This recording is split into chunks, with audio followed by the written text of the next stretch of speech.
Hi friends, ఈరోజు మీ అందరికీ తెలిసినటువంటి ఒక కథల పుస్తకం పంచతంత్రం. దాని గురించి ఇంకొంచెం తెలుసుకుందాం నా వీడియో ద్వారా. ఓకేనా?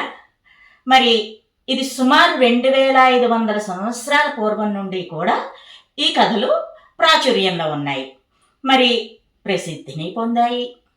ఈ పంచతంత్ర కథలు చదివినా విన్నా ఎటువంటి మనస్తత్వం కలిగిన వారికైనా సరే తెలివితేటలు కలిగి ఉన్నత వ్యక్తిత్వం అలవడుతుంది.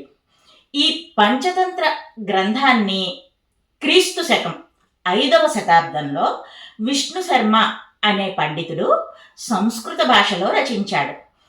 ఈయన చాలా మంచి గురువు, గుడ్ టీచర్ అన్నమాట. ఈ పుస్తకంలోని కథలని తన వద్ద చదువు నేర్చుకుందామని వచ్చే విద్యార్థులకు చెప్పేవారు. మరి దక్షిణ భారతదేశంలో మహిళారూప్యము అనేటటువంటి రాజ్యం ఉండేది. దానికి రాజు అమరశక్తి. ఆయనకి 3 కుమారులు: బహుశక్తి, ఉగ్రశక్తి, అనంతశక్తి. ఈ ముగ్గురికి చదువు అంటే అస్సలు ఇష్టం ఉండేది కాదు, అసలు శ్రద్ధ కూడా లేదు. పైపెచ్చు మూర్ఖుల్లా తయారయ్యారు, లోకజ్ఞానం లేదు. ఈ పిల్లల ప్రవర్తన రాజుకి చాలా బాధ కలిగించేది. ఎందుకంటే వాళ్ళు కాబోయే రాజులు ఆ రాజ్యానికి, మరి వాళ్ళు బుద్ధిమంతులుగా ఉండాలి కదా. అందువల్ల ఈ విషయం ఒకసారి రాజ్యసభలో ప్రస్తావించారు రాజుగారు. మంత్రులని ఏదైనా ఉపాయం చెప్పమని అడిగారు. అప్పుడు సుమతి అనే ఒక మంత్రి ఈ విష్ణు శర్మ అనేటటువంటి పండితుడి గురించి చెప్పాడు. ఇతను చాలా మంచి గురువు, ఈయన దగ్గరకు పిల్లల్ని తీసుకువెళ్తే మంచిగా తయారు చేస్తారు, పంపండి అని సలహా ఇచ్చాడు. రాజుగారు వెంటనే విష్ణు శర్మని పిలిపించారు.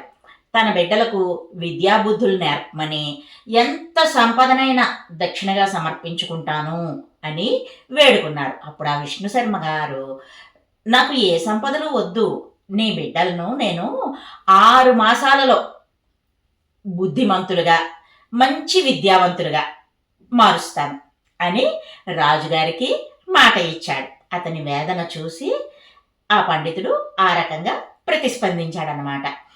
అన్నమాట ప్రకారం 6 నెలల పాటు ఈ పంచతంత్ర కథలను రోజు వారికి వినిపించేవారు. తెలివైన పిల్లలుగా మార్చి రాజుకి అప్పగించాడు. ఈ కథలు అంత గొప్పవి. ఈ పంచతంత్రంలో 5 భాగాలు ఉంటాయి. ఇక మొదటి 4 భాగాలలో జంతువులు, పక్షులు ఈ కథల్లో పాత్రలుగా ఉంటాయి. పిల్లలు ఇలాంటి కథలు వినడానికి చాలా ఇష్టపడతారు. ఆఖరి భాగం, అదే 5వ భాగంలో కథలలో ఇక మనుషులే పాత్రధారులుగా వస్తారు. వాళ్లతో కథలు చెప్పబడతాయన్నమాట. తంత్రం అంటే ఉపాయం, ఇంకా నీతి అని కూడా అర్థం ఉంది. ఏ పనైనా చేసే విధానాన్ని కూడా తంత్రమనే అంటారు.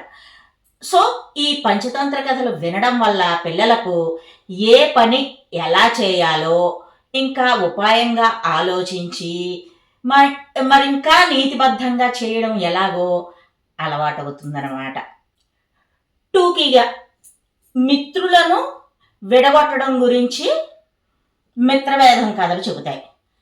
కరటక దమనకులు అనేటటువంటి నక్కలు, పెంగళుడు అనేటటువంటి సింహము, ఇంకా సంజీవకుడు అనే ఎద్దు ఈ కథలలో మాట్లాడుతూ ఎలాంటి వారిని నమ్మాలి, ఎలాంటి వారి మాటలు నమ్మకూడదు, చెడు మాటలు వింటే ఎంత బాధని పొందాల్సి వస్తుంది, ఎటువంటి కీడు జరుగుతుంది, ఈ కథలు మనకి చెబుతాయి. 2వ తంత్రం మిత్రలాభం. మంచి స్నేహితులు వారిని గాని మనం కలిగి ఉంటే కలిగే లాభాల గురించి, లఘుపతనకము అనే కాకి, హిరణ్యకుడు అనే ఎలుక, మంధరుడు అనే తాబేలు, చిత్రాంగుడు అనే లేడి చెబుతాయన్నమాట. ఎంతటి ఒడిదుడుకులు జీవితంలో ఎదురైనా ఏర్పడ్డ మిత్రుని సాయంతో ఎలా బయటపడవచ్చో ఈ పాత్రల ద్వారా చెప్పబడుతుందన్నమాట. మూడవ తంత్రం కాకోలూకీయం. ఇందులో ముందుగా శత్రువుగా ఉండి తరువాత మిత్రుడిగా మారిన వాళ్ళని నమ్మకూడదు. ఈ విషయాన్ని కాకులు, గుడ్లగోబల ద్వారా కథలు చెప్పబడతాయి. మేఘవర్ణుడు, అరిమర్దనుడు, స్థిరజీవి, రక్తాక్షుడు. రాజు మంత్రి కిందనమాట. గుడ్లగోబల రాజు, గుడ్లగోబల మంత్రి. కాకిరాజు, కాకి మంత్రి ప్రధాన పాత్రలుగా ఈ కథలని నడిపిస్తాయన్నమాట. ఈ పంచతంత్రంలో 4వ తంత్రం లుబ్ధనాశనం. కొన్నిసార్లు లబ్ధ ప్రణాశనం అని కూడా అంటారు. తెలివి తక్కువతనంతో సంపాదించుకున్న దాన్ని పోగొట్టుకోవడం. ఈ విషయం కథారూపంలో చెప్పబడింది. రక్తముఖుడు అనే కోతి, కరాళముఖుడు అనే మొసలి మధ్య ఈ కథలు నడుస్తాయి. ఇక చివరిగా 5వ తంత్రం అపరీక్షిత కారకం. లాభ నష్టాలను బేరీజు వేయకుండా, అంటే అంచనా వేయకుండా చేసేటటువంటి పనులు ఎలాంటి ఫలితాన్ని ఇస్తాయో చెప్పేది ఈ తంత్రం. మణిభద్రుడు అనే వైశ్యుడు, చక్రధరుడు, సువర్ణ సిద్ధి ఈ కథలో పాత్రలు. వీరి మాటలే కథలు. ఒకళ్ళనొకళ్ళు మాట్లాడుకుంటున్నట్టు, ఒకళ్ళతో ఒకళ్ళు చెప్పుకుంటున్నట్టు ఉంటాయన్నమాట, నడుస్తాయి కథలు. ఇటువంటి కథలు వినిపించితే మన పిల్లలు చాలా మంచి పౌరులుగా తయారవుతారు. సో వాళ్ళకి ఇలాంటి కథలు చెప్పి మంచి వ్యక్తిత్వాన్ని, భవిష్యత్తుని ఇచ్చే మార్గదర్శకులుగా మనం మారదాం. ఈ కథలను నా వీలును బట్టి ఒక్కొక్కటిగా చెప్తాను. మరో మంచి వీడియోతో మళ్ళీ మీ ముందుకు వస్తా. By bye friends.